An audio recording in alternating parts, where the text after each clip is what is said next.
Parfait. Je crois que ça va toquer.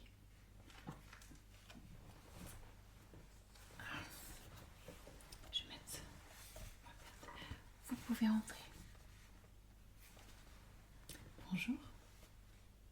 Oui, c'est bien moi. Je vous souhaite la bienvenue. Vous êtes bienvenue. Bienvenue dans mon cabinet de psychologue chrétien.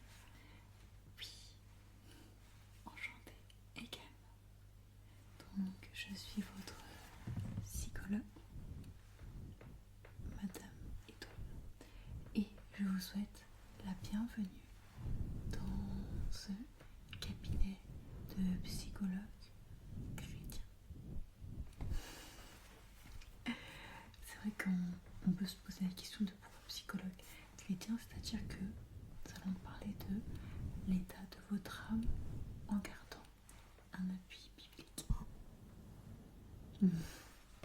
C'est votre première fois chez un psychologue? D'accord. Donc je peux comprendre qu'effectivement, là, cette fois-ci, il y a un intérêt à en plus ajouter une personne qui connaît la parole, et puis je suppose que vous la connaissez aussi, donc on pourra librement en discuter ensemble. Et si vous me le permettez, j'aimerais pouvoir prendre des notes pour faire un petit bilan de ce qu'on a pu, tout ce qu'on aura pu comprendre sur vous et moi. Et je vous invite simplement, est-ce que vous me le permettez? Merci. À vous installer, à vous asseoir et à vous détendre, à vous mettre à l'aise. Voilà, donc je dois juste à vous mettre à l'aise. Pendant que nous parlerons, je prendrai des notes de ce que vous aurez à me dire, en sachant qu'aucune pensée n'est à mettre de côté et que vous pouvez vous sentir libre de me parler de tout selon votre conviction, car tout ce qui n'est pas le fruit de conviction est péché. Alors faites selon la conviction que le Saint-Esprit dépose dans votre cœur. Selon la conviction que le Saint-Esprit dépose dans votre cœur. Mais avant de commencer, si vous voulez, vous pouvez retirer votre veste et la poser là-bas. Oui. Ou même la poser derrière, il n'y a pas de souci, ça ne me dérange pas du tout. Vraiment, je veux que vous soyez à l'aise et que vous vous sentiez bien. Détendu, relaxé, pas de stress. Vous êtes entre de bonnes mains et dans la présence du Seigneur, car sa parole déclare que là où 2 ou 3 sont réunis en son nom, il se tient au milieu d'eux. Alors, sentez-vous libre. Sentez-vous libre. Eh bien, vous pouvez même vous arracher sur la chaise, il n'y a pas de problème. Ah, parfait. Là, je vois que vous commencez à vous mettre à l'aise. C'est ça qu'on veut.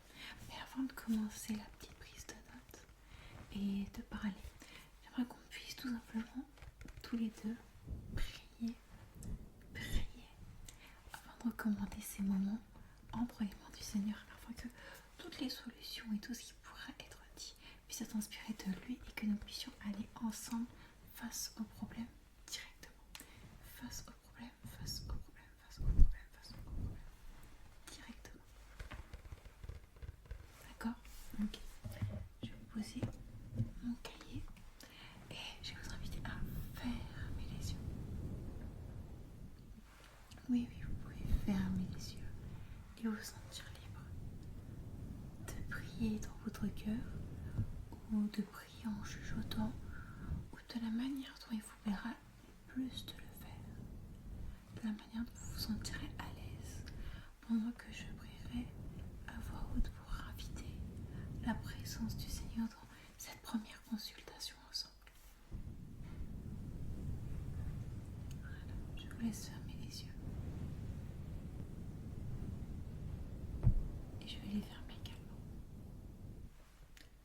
Tendre Père, nous te recommandons ces instants entre tes saintes mains. Nous prions afin que tu puisses demeurer au contrôle de chacun des mots qui sortiront de nos bouches, afin d'être des sources de bénédiction l'un comme pour l'autre.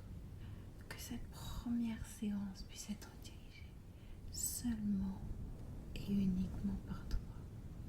Dans le précieux nom du Seigneur Jésus, nous te prions et nous disons ensemble Amen. Amen. Très bien, parfait. Eh bien, je vais prendre mon stylo et m'équiper de mon cahier. Hop là. Hop. Et on va pouvoir commencer notre première petite séance. Alors, déjà pour commencer, c'est des informations que je sais déjà, mais pour que vous puissiez vous sentir à l'aise, est-ce que vous pourriez me rappeler votre prénom et votre nom de famille ainsi que votre âge? Bien sûr, je vous écoute. Ah, d'accord. C'est un très joli prénom. Votre nom de famille. D'accord. Votre âge. D'accord. Super.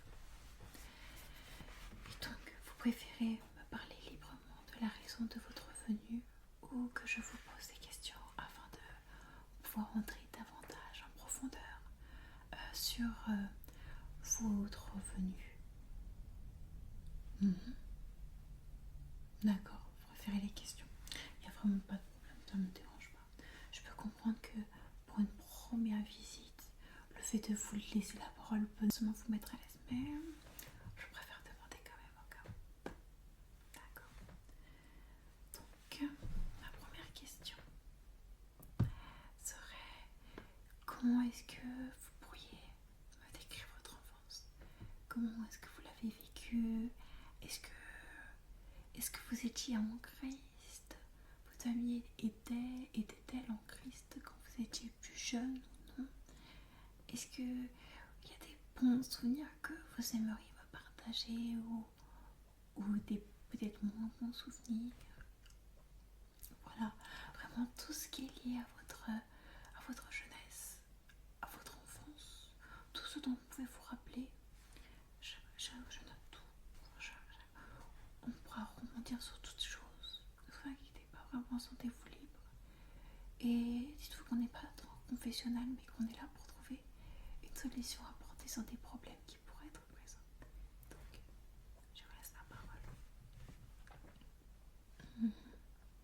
Oui, même les plus petites pensées qui peuvent vous venir en tête, tous les souvenirs agréables ou plus douloureux, vraiment, ça a son importance. D'accord.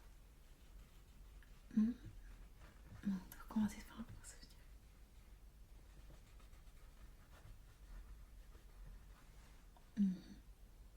Et donc c'est ça votre... D'accord.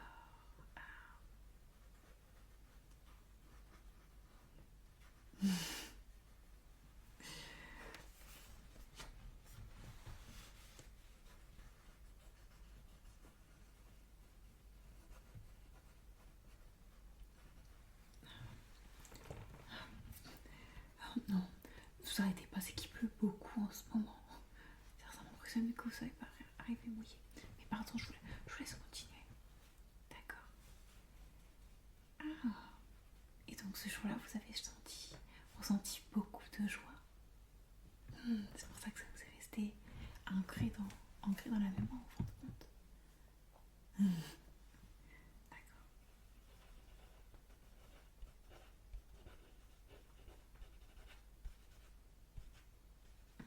D'accord.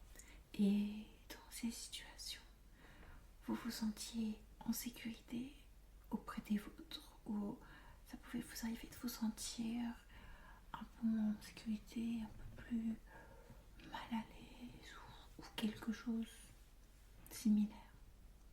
D'accord.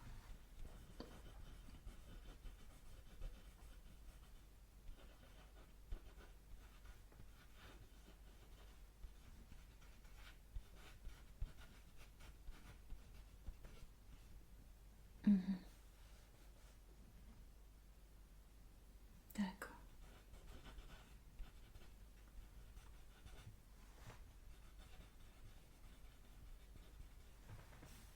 Mhm. Oh, d'accord. Et par rapport à votre enfance, du coup, vous me disiez que parfois vous aviez du mal à vous sentir en sécurité, bien qu'entouré. Et par rapport à cette blessure dont vous venez de me parler, est-ce que vous pensez que par rapport à votre vie d'aujourd'hui, cette blessure peut avoir un impact, ne serait-ce que dans vos liens familiaux ou dans vos relations amicales ou tout autre avec des responsables ou des superviseurs? Hmm. Hmm.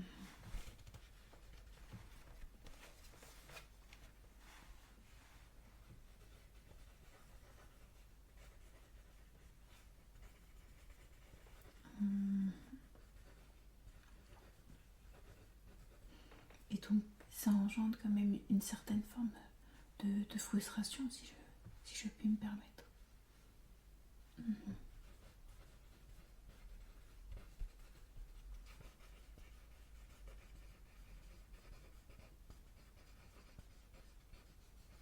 Mhm.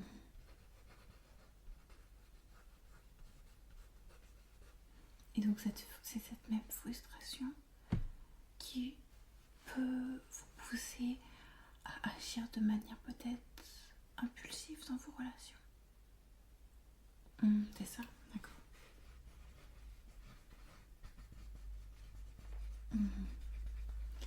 Et justement, en parlant de cette impulsivité, est-ce que ça vous est déjà arrivé euh, de, de la projeter sur les autres et d'en voir les détriments sur vos relations actuelles ou sur des relations peut-être passées justement? Mhm. D'accord.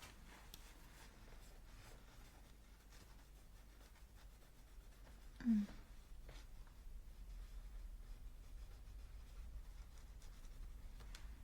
D'accord.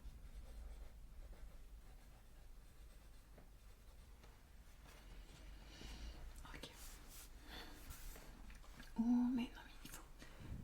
Je ne vais pas vous dire qu'il ne faut pas pleurer, mais surtout, si vous ressentez l'envie d'exprimer quelconque forme d'émotion, de la colère, des larmes, etc., sentez-vous libre de laisser toutes ces émotions découler, découler, découler, découler, découler sur vous. Il n'y a pas de problème, pas de jugement.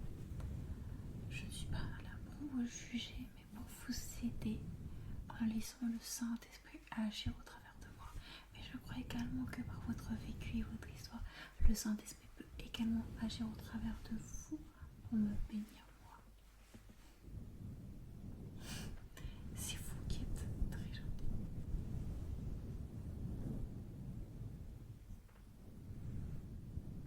D'accord. Je vous laisse prendre le temps de reprendre des émotions. Il n'y a pas de problème. Il n'y a pas de problème du tout. Regardez, avec des petites larmes comme ça. Ici et là.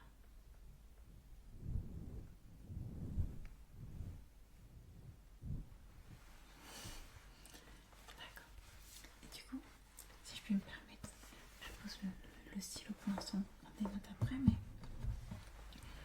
cette frustration, du coup, c'est ce qui est en train d'être exprimé par les larmes qui sortent. Et il faut savoir que la langue, la langue a beaucoup de pouvoir, elle a le pouvoir de la vie et de la mort, c'est ce que dit la parole de Dieu. Et justement, en mettant des mots sur vos émotions, des mots sur le ressenti, sur ces expériences passées, ça vous permet de leur accorder de la vie afin de pouvoir connaître le mal à la racine, car on ne peut pas régler un problème, on ne peut pas régler un problème sans connaître sa source, sans en connaître la raison. C'est-à-dire que pour toute mauvaise plante, pour toute mauvaise herbe, il faut savoir où se trouve la racine de cette mauvaise herbe afin d'éviter qu'elle ne repousse et qu'elle ne puisse avoir un mauvais effet sur l'ensemble du reste du jardin. Et c'est exactement ce qu'on est venu faire aujourd'hui. On est venu détecter, on est venu trouver exactement le problème qui fait qu'il y ait telles manifestations émotionnelles fortes et incontrôlées. Bien sûr, ce n'est pas un jugement, mais on est là juste pour constater, pour regarder, pour analyser ensemble.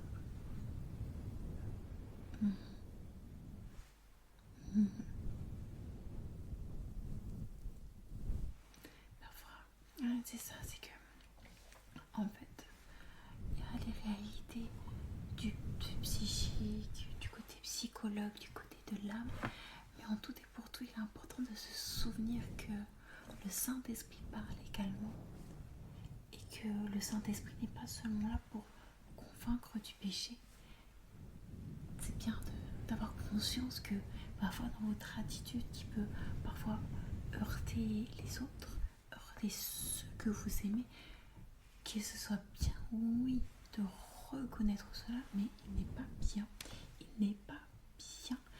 de culpabiliser à l'excès, parce que cela peut être un frein, un réel frein dans votre relation avec les autres. Et là où justement le Saint-Esprit combat du péché, on l'appelle également le consolateur. Il est également le consolateur. Et qui il est là pour vous consoler. Il est là pour vous consoler, et si vous regardez bien à votre situation, à ce dont vous avez pu passer dans les jours ou les années précédentes dont nous n'avons pas encore eu l'occasion de parler pour l'instant, certainement vous verrez qu'à des moments particuliers, le Saint-Esprit est venu vous manifester la consolation, ne serait-ce qu'au travers de l'attitude d'un ami, de l'attitude d'un membre de votre famille, par même le comportement d'un animal. Le Seigneur peut vous consoler. Tu peux prendre un exemple d'un patient chez qui le Saint-Esprit trouvait le moyen de consolation au travers de son animal de compagnie, qui pendant son deuil avait un animal, un chien plus précisément, au travers duquel le Seigneur passait pour le consoler. Et vous voyez que quand vous commencez à regarder, à réfléchir, que le Saint-Esprit œuvre toujours, et même quand on s'y attend le moins. C'est un merveilleux meilleur ami, et le meilleur à qui nous ne pourrons jamais vous conseiller de parler. Et maintenant, par rapport à la culpabilité, il faut savoir que la parole déclare que le diable est le père du mensonge et qu'il n'y a point de vérité en lui. Or, n'est-ce pas que la parole également appelle Jésus le chemin, la vérité et la vie? Alors, je ne veux pas tout simplement vous donner des conseils trop vagues, trop peu précis, mais si je peux me permettre de vous conseiller, c'est qu'il y a d'émotions qui montent en vous, d'accepter ces émotions,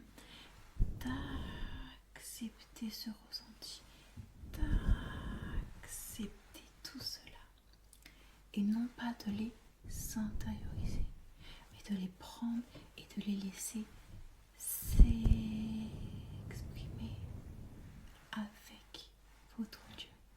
C'est-à-dire que quand vous sentez cette frustration liée à ce sentiment d'insécurité qui a peut-être une racine de rejet, quand vous ressentez cela au-dedans de vous, ne partez pas en explosant vos émotions autour de vous, mais demandez à notre Seigneur, demandez à votre Père Céleste qui est dans les cieux, car il est mon Père, tout comme il est votre Père, de venir s'asseoir sur le trône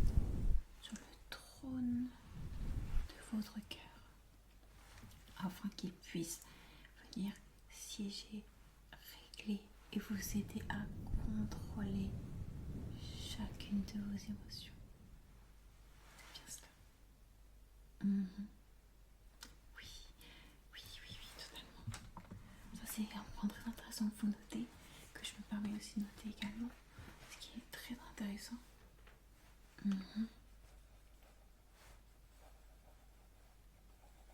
Voilà, c'est ça.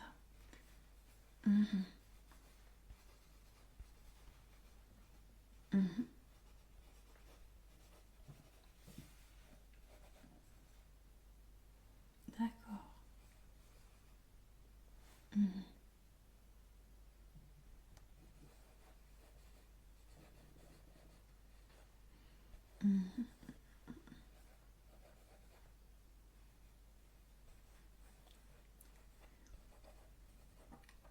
Et donc, ça, c'est une situation en tout cas dans laquelle vous ne vous sentez pas à l'aise.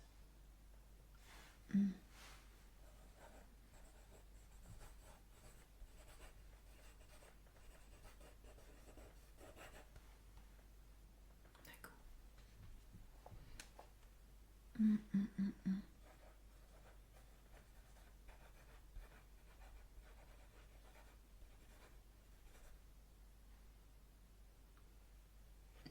Ok, d'accord.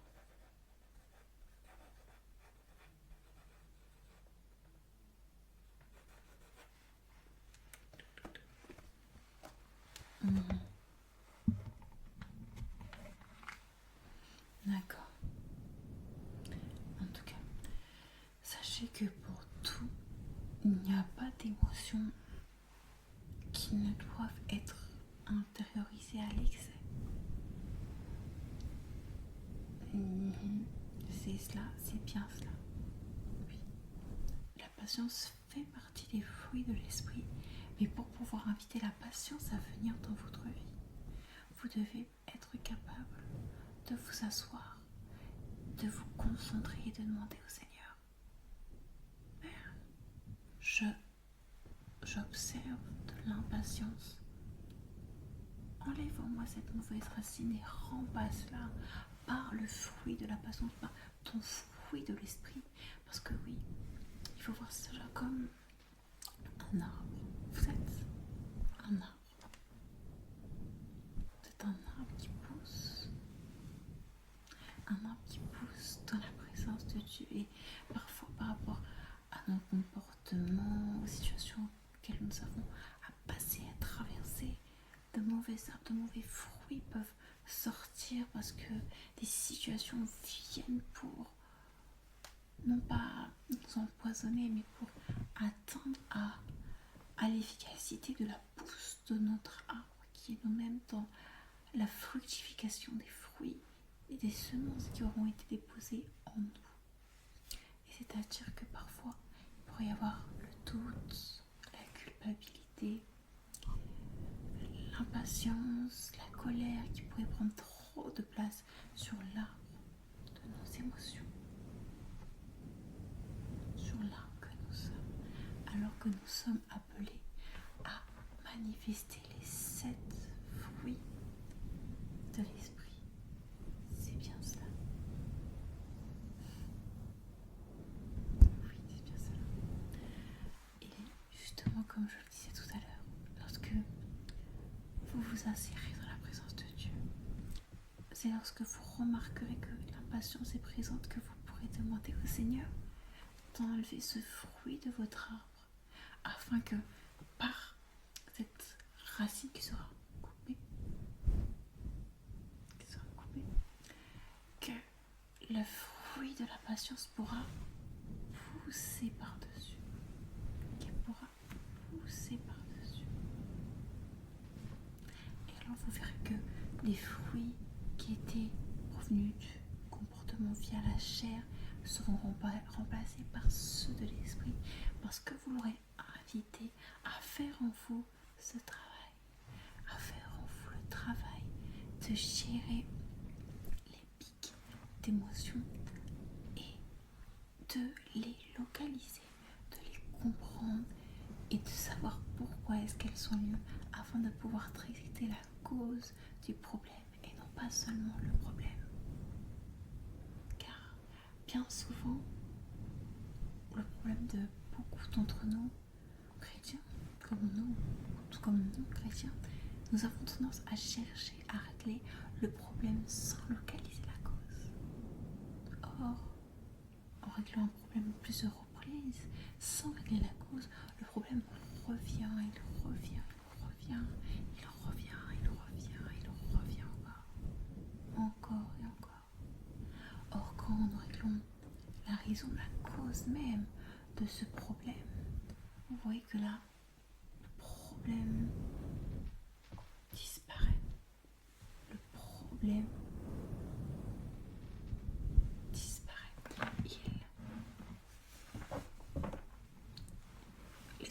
Il disparaît. Il disparaît. Disparaît totalement. Totalement. On va prendre un exemple. J'ai envie un peu de changer. Pas seulement pour le péché là, le péché de l'excès de table, l'excès de grignotage. Si je prends mon cas, si je me prends comme exemple, imaginons que mon combat était l'excès de table, je saurais que mon problème est l'excès de table. Et le Saint-Esprit m'accordera la conviction de péché. Et même si je voudrais régler le problème de l'excès de table, je dirais juste qu'il faut que je ne grignote pas. J'essaierai un jour, 2 jours, je demanderai au Seigneur son aide. Oui, certes, ça pourra fonctionner quelques jours, mais je ne saurais pas la cause, je ne saurais pas pourquoi est-ce que je suis tombée dans ce péché, je ne saurais pas quelle est la porte qui a laissé le libre accès à ce péché. Alors, je retomberai encore et encore.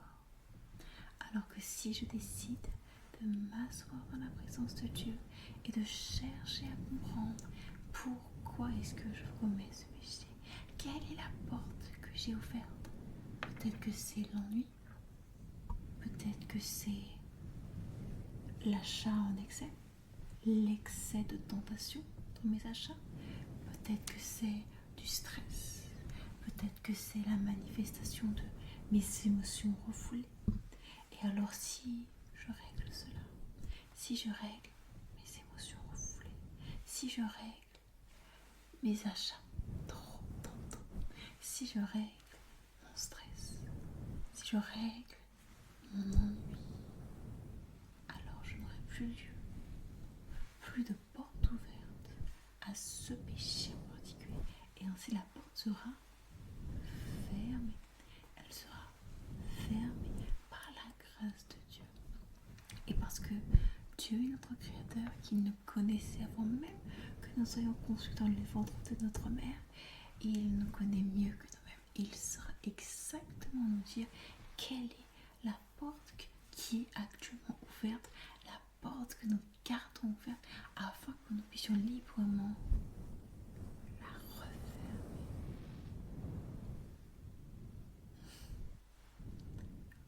J'espère que dans tout ce que je dis, il n'y a rien que vous preniez trop mal, mais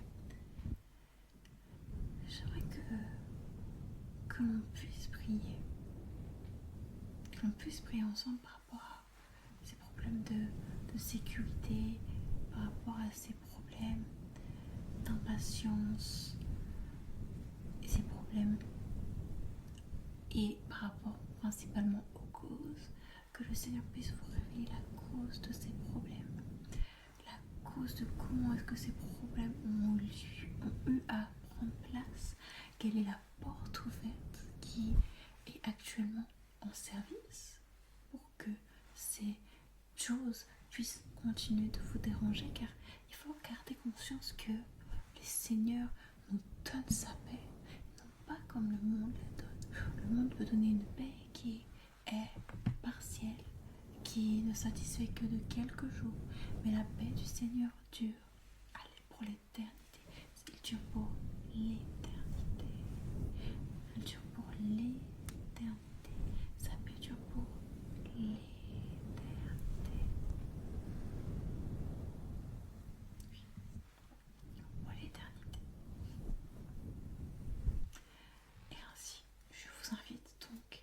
que notre première consultation touche à sa fin, à encore vous sentir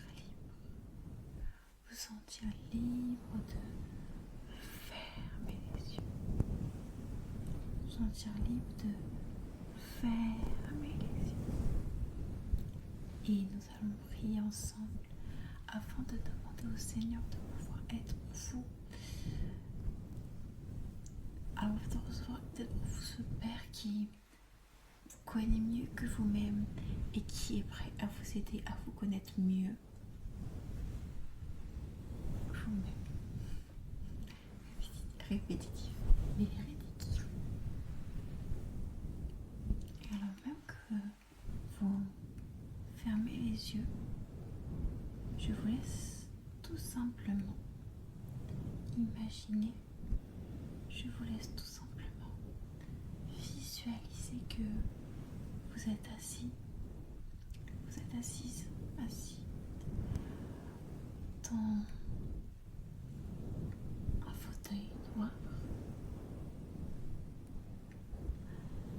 avec une cheminée tout autour de vous. Alors que vous êtes assis, vous voyez un siège juste en face de vous, juste en face de vous, juste en face de vous. Et en face de vous se trouve le Seigneur Jésus. En face de vous se trouve le Seigneur Jésus. Bien évidemment, vous ne voyez pas son visage car son visage est trop brillant, trop pur, trop illuminé pour que vous ne puissiez le voir, mais vous savez qu'il est là, assis en face de vous. Et commencez dans votre cœur, à voix haute, dans vos pensées, comme vous le désirez, mais à lui parler, à lui exprimer ce que vous ressentez vis-à-vis de ce dont nous avons pu parler ensemble. Vous commencez à lui dire ce que vous avez ressenti dans ces situations. Rappelez-vous que la parole déclare, Jésus lui-même déclare, mais venez à moi, vous tous qui êtes chargés et fatigués, et je vous donnerai du repos. Il est temps maintenant de venir chercher ce repos dans la présence de votre Dieu. Oui, il est temps pour vous de venir ôter ces fardeaux. Il est temps de venir ôter ces fardeaux. Il est temps de venir ôter ces fardeaux et les laisser à la croix de Golgotha dans la présence de votre Seigneur. Et alors que vous parlez avec le Seigneur, je prie pour vous. Sentez-vous libre de continuer à parler avec lui. Tendre Père, voici la situation de mon bien-aimé. Je prie dans le nom de Jésus, afin que dans sa vie, Père éternel, tu puisses agir. Saint-Esprit est le consolateur qui puisse venir consoler, restaurer le cœur de ton bien-aimé.